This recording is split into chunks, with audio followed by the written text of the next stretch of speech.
So guys, it's October again. Halloween's only a few days away, and to celebrate both Insurgency Sandstorm and Postscriptum have just released some spooky limited time game modes. But not just that, speaking of Postscriptum, we've got a bunch of other stuff to talk about as well. It's got a free weekend going on this weekend, and we've also got some news on the next update. So guys, this is BillyEatWorld again, and let's find out.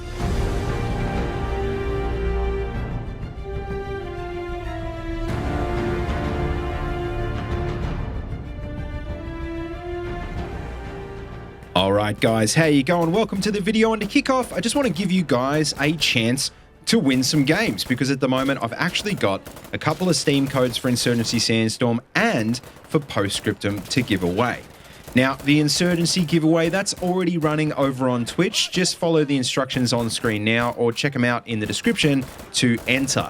But well, the Postscriptum giveaway, that's going to be just for this video. All you have to do is subscribe and leave a comment down below, and in about a week's time, I'll be picking a random winner. As always, check out the description if you want more details. Alright, so with that out of the way, like I said, today we're going to be taking a look at two new Halloween game modes that you guys can play right now. And first up is Task Force 666 for Insurgency Sandstorm, which is basically pretty much just the Frenzy co-op mode, except on night maps with a few modifiers like limited movement. Now, if you haven't heard of Frenzy before, well, basically it's pretty much just Checkpoint, except that the insurgent bots don't use guns, they run at you with their knife like zombies. And not just that, but the devs have given some of them crazy special abilities as well. So in a nutshell, it basically ends up feeling a lot like old school Left 4 Dead. Now, also, you might remember we've actually seen Task Force 666 in this game before, but that was actually before the Nightfall update came out. So obviously, this time around, it's feeling a lot more complete. We've got a lot more night maps now, not to mention a ton of night vision equipment. And to be honest, look, I was never really a huge fan of games like Left 4 Dead, but in saying that, I've got to say this one was actually pretty fun. It's not really that scary, but it's super fast-paced and it's pretty hilarious at times. So I'd say, yeah, if you've got a couple of friends that play this game, then definitely hit them up while you can and give this one a go. It'll be playable for about the next 2 weeks. Now, moving on, next up, like I said, we've also got the new Bloody Undead update for Postscriptum, which, in a nutshell, is pretty much their take on the Nazi zombies format.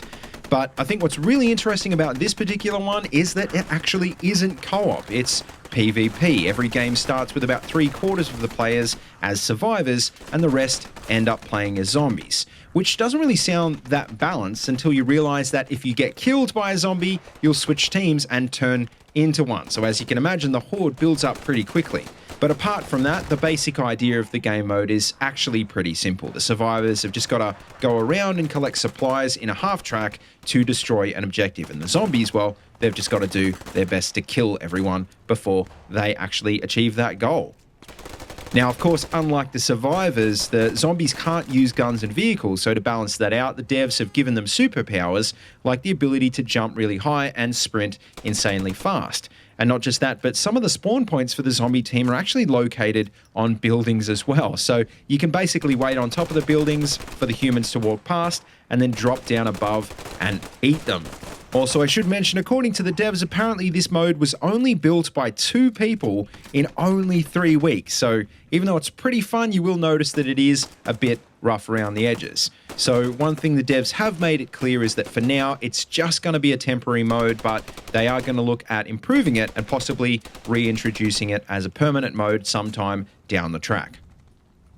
Now, that's about it for the Halloween modes, but like I said before, the other thing we've got to talk about in this video is what's coming next in Postscriptum, and well, we now know that's going to be a brand new map called Maginot, which, if you're a World War II history buff, you'll probably recognize as the infamous chain of fortresses the French built between the wars to try and keep the Germans out of France. And well, you also probably know, if you know that part of the story, that ultimately, for the most part, the Germans just went around the Maginot Line, so it's pretty rare to actually see this location in a video game. But apparently the devs, quote, chose this location as it offers some truly unique fighting conditions. As you can see, it looks like it's set in some sort of mountainous forest with obviously a lot of fortifications, so that should be actually pretty fun. But anyway, just before we finish up, one last thing that I want to let you guys know about is, like I said before, Scriptum is actually having a free weekend this weekend. So unless you're watching this video sometime in the future, if you want to jump in and give this game a try on Steam, no strings attached, you can do that until the 1st of November. Also, just in general, if you are interested at all in this game, it's probably a great time to get into it now. The player base has been dropping off a little bit over the last few months, but this weekend will boost it back up again. And not just that, but with the new map coming out, hopefully those players will stick around and we should have full servers, at least for the foreseeable future. But anyway, guys, that just about wraps up this quick video. So as always, make sure you let me know what you think in the comment section down below. And of course, just remember that I can't possibly cover every single detail of these dev posts in just the one video. So if you do want to find out more, well, I'll leave, as usual, all the links down in the description. As always, though, don't forget to like, comment, and subscribe, and please feel free to check out the links in the description if you want to see any more of these videos. And also, don't forget, you can find my Twitter and Discord links down there as well if you want to keep in touch. And as always, until next time, see you later, and have a good one.